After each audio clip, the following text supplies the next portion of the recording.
They heard him. They heard the audible words. I found it. I found it. They're like, what? I found the anchor.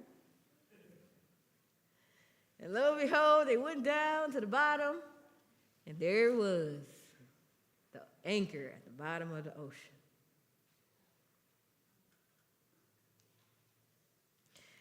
When we honor our father and mother, we are practicing the kind of love that keeps us anchored to God, because honoring people is one of the ways we honor him. When how we love shows up in how we treat others, we can yell out, I found it. I found it. I found the anchor.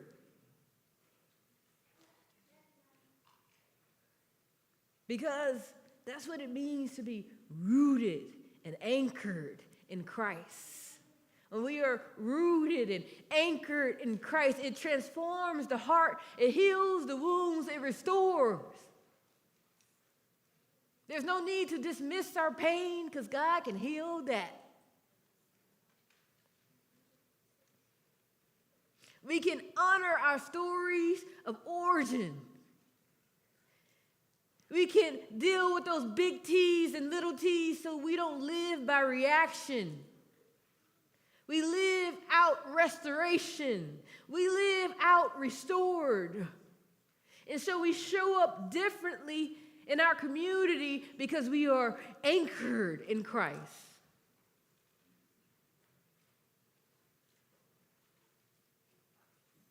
How we treat others is the fruit or the evidence of being healed and restored and rooted in Christ.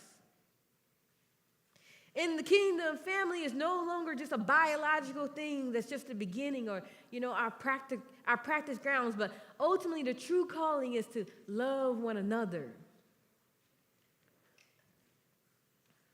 We move from honoring our biological family, our stories of origin, to living as people of honor in God's family, in community, to love thy neighbor as yourself, to operate from a place of healing and not shame and trauma, to operate from a space of being redeemed versus reaction.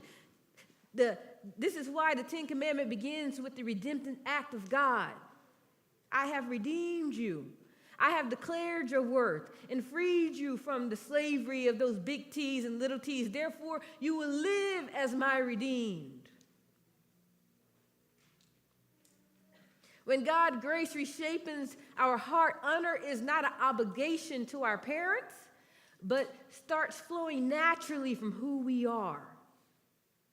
We honor others because we've been honored by God.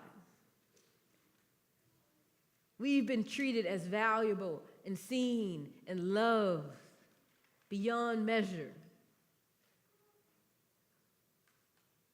It's about becoming